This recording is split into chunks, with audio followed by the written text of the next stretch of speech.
नमस्कार जी, दैनिक सवेरा टीवी देख रहे दर्शकों का स्वागत है। मैं हाँ रोहित महाजन। दैनिक सवेरा टीवी ਦੇ लगातार ਤੁਹਾਨੂੰ ਅਸੀਂ ਸ਼ਖਸੀਅਤਾਂ ਜੋ ਕਿ ਫੇਮਸ ਨੇ ਉਹਨਾਂ ਨਾਲ रूबरू ਕਰਵਾਉਂਦੇ ਰਹਿੰਦੇ ਹਾਂ ਔਰ ਅੱਜ ਅਸੀਂ ਤੁਹਾਨੂੰ रूबरू ਕਰਵਾਵਾਂਗੇ एक ऐसे इंसान सूर्यकांत चौहान जो कि सहारनपुर ਦੇ ਰਹਿਣ ਵਾਲੇ ਨੇ ਔਰ 46 ਵਾਰ ਜਿਹੜਾ ਰਕਤਦਾਨ ਕਰ ਚੁੱਕੇ ਨੇ ਔਰ ਪੂਰੇ ਦੇਸ਼ ਦੇ ਵਿੱਚ भ्रमण करते हैं और लगातार जिन्नियां भी सोसाइटीज़ चलदियां ने सोशल वर्क्स ने उन्होंने इन्हों का सहयोग रहा और खास तौर पर तकरीबन 7000 के करीब जोड़ा गाँव का ये संस्कार कर चुके हैं और अच्छा खासा नाम है। डॉक्यूमेंटरीज़ भी इन्हों के उपर बन चुकी ने, पूरे देश के इन्हों का नाम है। सो खास गलबात करते हैं सूर्यकांत चौहान जी के नाल।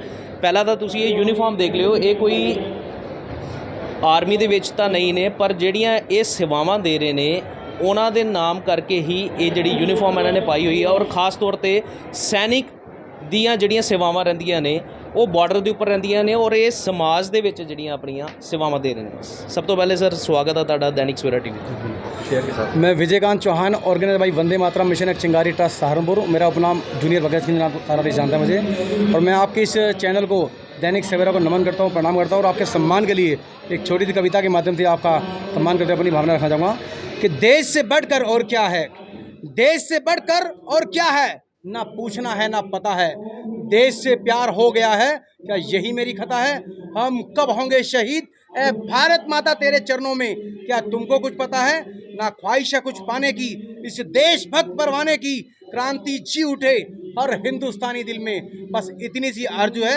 इस राष्ट्रभक्त परवाने की, मेरे दिल की आग बटेगी हर दिल तक, मेरी क्रांति का यूं तराना गूंजेगा, चल पड़ा हूं मैं क्रांति के पथ पर, मुझको मेरे बाद जमाना ढूंढेगा, मुझको मेरे बाद जमाना ढूंढेगा। सबसे पहले सूर्यकांत जी एक गल तुहानूं पूछना चाहांगा, तुसीं समाज 'च अपनी सेवावां दे रहे हो और सानूं जित्थों तक पता लग्या तुसीं दो ब्रदर और दोनों ने हाले तक शादी नहीं की है और की इस बारे तुसीं की कहना चाहोगे सेवावां समाज दे विच तुसीं जिहड़ी? जी, बचपन से ही ईश्वर की कृपा से हम लोग साधु संतों के संपर्क में थे और सारे जितने धार्मिक या सामाजिक कार्यक्रम होते उसमें हमारा आना जाना लगा रहता था। तो बचपन से ही दोनों भाइयों ने ठान ली थी। छोटा भाई बचपन में भट्टियों में तप कर जब संघर्ष करता था, मैं देखता था उसे, वो यात्राओं के लिए जो पैसे चाहिए होते थे, यात्राओं के पैसे के लिए भट्टियों में तप कर उसकी सेवा के जरिए जो पैसा इकट्ठा उससे यात्रा करता, किसी 5 पैसे डिमांड नहीं करता था। 6-7 साल की उम्र थी, वो संतों की शरण में बनते बनते तप करते थे। आज मात्र केवल 5वीं क्लास पढ़ने के बावजूद ही, लेकिन निरंतर स्टडी के कारण आज सारे ग्रंथों का वो ज्ञाता है और बहुत अच्छा वक्ता है। इस वक्त संतों की सेवा में हरिद्वार में पूरे भारत में भ्रमण में रहता है। बचपन से ही दोनों भाइयों ने ठान ली थी। छोटा भाई बचपन में भट्टियों में तप कर जब संघर्ष करता था, मैं देखता था उसे, वो यात्राओं के लिए जो पैसे चाहिए होते थे, यात्राओं के पैसे के लिए भट्टियों में तप कर उसकी सेवा के जरिए जो पैसा इकट्ठा उससे यात्रा करता, किसी 5 पैसे डिमांड नहीं करता था। 6-7 साल की उम्र थी, वो संतों की शरण में बनते बनते तप करते थे। आज मात्र केवल 5वीं क्लास पढ़ने के बावजूद ही, लेकिन निरंतर स्टडी के कारण आज सारे ग्रंथों का वो ज्ञाता है और बहुत अच्छा वक्ता है। इस वक्त संतों की सेवा में हरिद्वार में पूरे भारत में भ्रमण में रहता है। मैं बचपन से क्रांतिकारी गतिविधि में रहा। मैंने अपने दादा से, अपनी नानी से, जो हमारे देश के बंटवारे के दौरान जो घटनाएं घटी थी, मेरी नानी जी बताया करती थी, सत्यवती, कि जब देश का बंटवारा हुआ था, बंटवारे के दौरान लाशों के ढेर में लेटकर जो लाशों का ब्लड उन्होंने अपनी गर्दन पे लगाया, उस गर्दन में लगाने में 4-5 घंटे लाशों में लेटे रहे। जब भारतीय सेना पहुंची वहाँ पे तो वो सम्मानपूर्वक निकाल लाई, तब जाके वो भारत देश में पहुंच पाई। उस वक्त जो घटनाएं थी, हमारी बहन बेटियों को उन्होंने कुछ लोगों ने मजबूर किया, बलात्कार किया, आत्महत्या करने के लिए मजबूर किया, कुछ लोगों ने अपनी बहन बेटी गले अपने आप घोट दिए और वो परिस्थिति वर्तमान में हमारे आसपास देश के हर कोने में आज भी हो रही है। बहुत ज़्यादा ऐसे जिहादी गुंडे जो सरेआम गौ माता की हत्या करते हैं, माथे पे टिक्का लगाते हैं, गले में हिंदू लॉकेट पहनते हैं, हाथ में कलावा पहनते हैं, हमारे कॉलेजों में, हमारी धार्मिक संस्थाओं में आगे अपना नाम मुस्लिम से हिंदू रखकर हमारी बहन बेटी को गुमराह करके इस स्टेट से दूसरे स्टेट लेते हैं और थोड़े दिन बाद पता लगता है कि या तो उसे सूट के अपने पैक करके मार दिया गया या फिर उसका धर्म परिवर्तन कर दिया या उसे विदेशों में बेच दिया गया है। ऐसी और बहुत सारी देशद्रोही गतिविधियाँ मेरी आंखों के सामने रोज़ घट रही थी, जिसका मैं बड़ा द्रवित होता था क्योंकि मैंने अपने नाना थे, नानी थे, बहुत सारी घटना सुनी।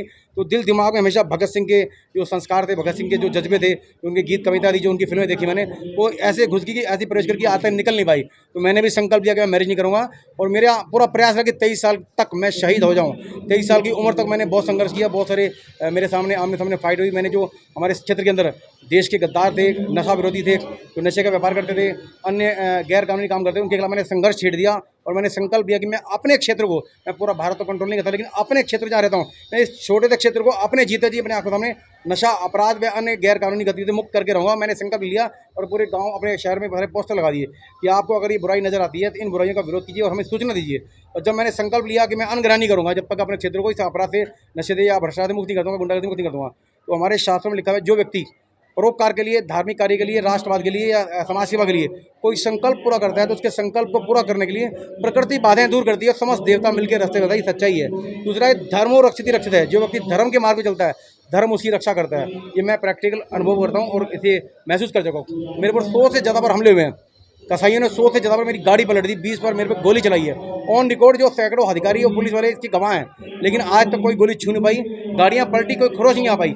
10 बार कम से कम जेल गया हूँ फर्जी मुकदमे में, और जेल की सलाखों को भी मैंने देशभक्ति के नारों से, वंदे मातरम से, भारत माता की जय गुंजा दिया और पूरे गांव, अपने शहर में सारे पोस्टर लगा दिए कि आपको अगर ये बुराई नजर आती है तो इन बुराइयों का विरोध कीजिए और हमें सूचना दीजिए। और जब मैंने संकल्प लिया कि मैं अनग्रहण नहीं करूँगा जब तक अपने क्षेत्र को इस अपराध से, नशे से या भ्रष्टाचार से मुक्त नहीं कर दूँगा, गुंडागर्दी मुक्त नहीं कर दूँगा। तो हमारे शास्त्रों में लिखा है, जो व्यक्ति परोपकार के लिए, धार्मिक कार्य के लिए, राष्ट्रवाद के लिए या समाज सेवा के लिए कोई संकल्प पूरा करता है तो उसके संकल्प को पूरा करने के लिए प्रकृति बाधाएं दूर करती है, समस्त देवता मिलकर रास्ते बताई, सच्चाई है। दूसरा है, धर्मो रक्षित रक्षित है। जो व्यक्ति धर्म के मार्ग पर चलता है, धर्म उसकी रक्षा करता है। ये मैं प्रैक्टिकल अनुभव करता हूँ और इसे महसूस कर चुका हूँ। मेरे पर 100 से ज़्यादा बार हमले हुए हैं। कसाईयों ने 100 से ज़्यादा बार मेरी गाड़ी पलट दी, 20 बार मेरे पे गोली चलाई है। ऑन रिकॉर्ड जो सैकड़ों अधिकारी और पुलिस वाले इसकी गवाह हैं, लेकिन आज तक कोई गोली छू नहीं पाई, गाड़ियाँ पलटी, कोई खरोच नहीं आ पाई। 10 बार कम से कम जेल गया हूँ फर्जी मुकदमे में, और जेल की सलाखों को भी मैंने देशभक्ति के नारों से, वंदे मातरम से, भारत माता की जय गुंजा दिया। वहाँ भी बहुत ज़्यादा टकराव हुआ और 19 दिन तक मैंने जेल में खाना नहीं खाया, भूखा पैसा रहा। हड़ताल की तो समाज के सहयोग से, जनता के सहयोग से सम्मानपूर्वक रिहा हुए, बाहर आके फिर आंदोलन शुरू कर दिए। अब पूरे भारत में मेरी एक बाइक चलती है, जिसमें 2011 में लाल चौक के एक विधायक ने कहा था, कबीर मंत्री ने, कि मैं लाल चौक पे किसी भी हिंदुस्तान में तिरंगा नहीं लहरा दूंगा। तब भी मैंने संकल्प लिया कि मैं लाल चौक पे जाऊंगा, बाइक पे जाऊंगा। टूटी फूटी बाइक थी, स्टार सिटी, भगत सिंह की मूर्ति रखी हुई है, तिरंगे झंडे लगे हैं, और वो बाइक लेके गया। भगवान की कृपा से, ईश्वर के चमत्कार से, तो आप लोगों की दुआ से मैं लाल चौक सेना के सहयोग से पहुंचा, अपने आप नहीं चमत्कार से पहुंचा। लेकिन वापसी आते हुए तिरंगा लहराने का मेरा संकल्प अधूरा था कि मैंने तिरंगा तो लहरा दिया है, लेकिन मैंने लाल चौक के विधायक की पिटाई नहीं करी तो मुझे मुर्दा यहाँ से वापस जाना है। मैंने संकल्प कि मैं अगर लाल चौक के विधायक की पिटाई नहीं करा तो मेरी लाश वापस आएगी। तो मैं वहाँ पे भाजपा के हेड ऑफिस पहुंचा, वहाँ पे तो वहाँ अनुराग ठाकुर जी, अरुण जेटली जी, सुषमा जी प्रेस वार्ता कर दी। प्रोटोकॉल तोड़ के एक वहाँ का विधायक शब्बीर शाह अचानक उस रास्ते से आ गया, जो नियम नहीं है। जब कोई वीआईपी किसी रास्ते में होता है, उसको तोड़ के कोई वीआईपी दूसरी इलाके आ सकता है, लेकिन भगवान ने मेरा संकल्प पूरा करना था। अचानक वो उस जगह पे आ गया, मैंने बाइक अपनी वहीं छोड़ी, उसकी गाड़ी के ऊपर चढ़ दी, धुनाई कर दी, पिटाई कर दी अच्छी, वो वीडियो वायरल हो गई और टीवी चैनल लाइव चल रही थी। तो वहाँ मेरी गिरफ्तारी के आदेश हो गए, तो मैंने अपनी बाइक वहीं छोड़ दी। आज भी बाइक मेरी पक्का ढका थाने बना लिया। मैं इस वर्दी में था तो अरेस्टिंग से बचने के लिए, क्योंकि मैं आज़ाद को, चंद्र से आज़ाद मानता हूँ, विचार भगत सिंह के फॉलो करता हूँ, लेकिन तरीके चंद्र से आज़ाद के फॉलो करता हूँ। मैं अरेस्ट नहीं होना चाहता, तो मैंने वहाँ वर्दी बदली, अपने कपड़े बदले, भगत सिंह से चंद्रशेखर आज़ाद नहीं, मेरी चोटी बहुत लंबी थी, तो धोती कुर्ता पहन के, टिक्का लगा के, उन्हीं बैक साइड से पेड़ से लटक के मैं उन्हीं पुलिस के सामने निकल गया। वो पहचान नहीं पाए। पठानकोट आने के बाद तो रात में कि हाँ रास्ते में, क्योंकि लोग बताते थे अगर आप पकड़े गए वहाँ पे तो पुलिस वाले आपको फर्जी मुकदमे लगा के जेल भेज देंगे, एनकाउंटर कर देंगे या आतंकवादी बना के मार देंगे। लेकिन ईश्वर की कृपा से एक तिरंगा भी लहरा, सारे फोटो अखबारों में वायरल हुए और वहाँ के विधायक की पिटाई भी करी और कम से कम 12-13 जगह पाकिस्तान झंडे जलाए, और मैं किसी को जानता भी नहीं वहाँ पे। तो ईश्वरीय प्रेरणा से सारा काम सही है। ਸੋ ਪੰਜਾਬ 'ਚ ਤੁਸੀਂ पहुंचे हो, युवाओं ਨੂੰ ਕੀ ਮੈਸੇਜ देना चाहते हो? आज हमारा देश के तमाम युवाओं से ये मैसेज है कि वर्तमान में भारत के अंदर बहुत सारे ऐसे लोग जो हमारे आपसी भाईचारे को खंडित करना चाहते हैं, अखंड भारत के निर्माण के सपने को चकनाचूर करने की बात करेगा, उनके खिलाफ हम सबको मिलकर एक आवाज़ उठानी चाहिए और नशा, अपराध, भ्रष्टाचार, आतंकवाद मुक्त अखंड भारत के निर्माण का हम सबको मिलकर संकल्प लेना चाहिए। जब तक अखंड भारत का निर्माण नहीं होगा तब तक हम शहीदों के सपने को पूरा नहीं कर सकते। शहीदों का सपना था कि रावी और सिंधु नदी भारत की सीमा से जैसे मिलती है, तो सिंधु नदी जो आज वर्तमान पाकिस्तान में भारत की सीमाओं के अंदर है, उसी जगह पर हमारे बहुत सारे शहीदों ने अपने जीते जी एक आह्वान किया था कि मेरी अस्थियाँ जब अखंड भारत का निर्माण हो उसी सिंधु नदी में प्रवाहित किए जाएँ। तो उनके सपने को पूरा करने का संकल्प हमें लेना चाहिए और देश में जहाँ जहाँ भी गद्दार छुपे हैं उन गद्दारों को आइडेंटिफाई करते हुए अपने बच्चों को बता के जाएँ कि ये लोग हमारे देश के गद्दार हैं। हमें आइडेंटिफाई करना होगा देश के पक्ष में कौन है, हमारे देश के भाईचारे के दुश्मन कौन है और हमारे देश के गद्दार कौन है। उनको चिन्हित किए बिना हम अखंड भारत का और समृद्ध भारत का निर्माण नहीं कर सकते। बहुत बहुत धन्यवाद। जी जी कि ना देखो राह के कोई अवतार आएगा, ना देखो राह के कोई अवतार आएगा, इस देश को बचाने कोई चमत्कार आएगा, खुद ही संभालो इस देश को यारो, तुम में से ही कोई भगत सिंह सरदार आएगा, वीर सुभाष और चंद्रशेखर आज़ाद आएगा, वीर सुभाष और चंद्रशेखर आज़ाद आएगा। और मैं आपकी जानकारी देता हूँ, मैं एक छोटी सी गौशाला जाता हूँ, हमारी इस गौशाला में लगभग 75 बूढ़ी बीमार बांझ विकलांग गायें नंदी हैं और कोई सरकारी हेल्प नहीं। हम अपनी एम्बुलेंस चलाते हैं जिसके माध्यम से लगभग 7,000 से ज़्यादा मृत गौवंश का संस्कार हम अपने हाथों से सम्मानपूर्वक कर चुके हैं। लगभग 10,000 से ज़्यादा जिंदा गायें संघर्ष के द्वारा पुलिस और गौशालाओं के हवाले कर चुके हैं।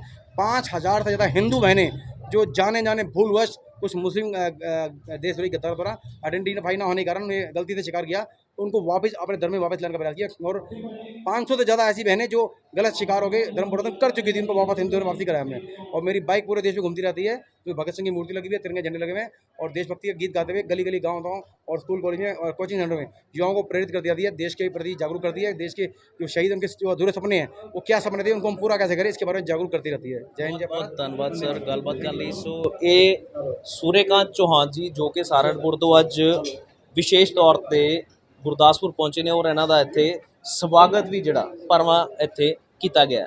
ਸੋ ਇਸ ਤਰੀਕੇ ਦੇ ਜਿਹੜੇ ਲੋਕ ਜੋ ਦੇਸ਼ ਦੀ ਸੇਵਾਵਾਂ ਦੇ ਵਿੱਚ ਹਰ ਵੇਲੇ ਰਹਿੰਦੇ ਨੇ वो और हैं जो मौत से डरते हैं, हम हिंदुस्तानी ਲਗਾਤਾਰ मौत ਤੁਹਾਡੇ से ਨਾਲ डरते ਅਸੀਂ हैं। शेयर अरे करते जिंदगी रहेंगे। को मौत की सौगात बना रहा हूँ, इन देशद्रोहियों की मौत का सामान जुटा रहा हूँ, इन देशद्रोहियों की मौत का सामान जुटा रहा हूँ। इन गद्दारों से डर कर जीना महा दुष्कर्म है। इन पापियों का, इन भारत के विरोधियों का वध करना हम भारतवासियों का परम धर्म है, परम धर्म है। हिंदुस्तान जिंदाबाद, भारत माता की जय, जय हिंद, वंदे मातरम। ਬਹੁਤ ਬਹੁਤ ਧੰਨਵਾਦ ਗੱਲਬਾਤ ਕਰਨ ਲਈ। ਸੋ ਇਹ ਸੂਰੇਕਾਂਤ ਚੌਹਾਨ ਜੀ ਸਹਾਰਨਪੁਰ ਤੋਂ ਸੀ ਜਿਨ੍ਹਾਂ ਨੇ ਸਾਰੀ ਜਾਣਕਾਰੀ ਦਿੱਤੀ ਹੈ। ਕੈਮਰਾ ਪਰਸਨ ਮਨਮੀਤ ਸਿੰਘ ਕਰਨ ਦੇ ਨਾਲ ਰੋਹਿਤ ਮਹਾਜਨ, ਦੈਨਿਕ ਸਵੇਰਾ ਟੀਵੀ ਲਈ ਗੁਰਦਾਸਪੁਰ। ਬਾਬਾ ਯਾਮੀਨ ਬੰਗਾਲੀ 골ਡ ਮੈਡਲਿਸਟ ਤੁਹਾਡੇ ਸ਼ਹਿਰ 'ਚ ਪਹਿਲੀ ਵਾਰ ਅਦਭੁਤ ਸ਼ਕਤੀ ਚਮਤਕਾਰ ਵੇਖੋ। ਦੇਸ਼ ਵਿਦੇਸ਼ 'ਚ ਬੈਠੇ ਸਾਨੂੰ WhatsApp ਤੇ ਵੀ ਕਾਲ ਕਰ ਸਕਦੇ ਨੇ। ਘਰ ਬੈਠੇ 11 ਮਿੰਟਾਂ 'ਚ 101% ਦੀ ਗਾਰੰਟੀ ਨਾਲ ਸਮਾਧਾਨ। ਵਸ਼ੀਕਰਨ ਅਤੇ ਮੁੱਠ ਕਰਨੀ ਦੇ ਮਾਹਿਰ ਸਭ ਤੋਂ ਪਹਿਲਾਂ ਕੰਮ ਕਰਨ ਦਾ ਵਾਅਦਾ।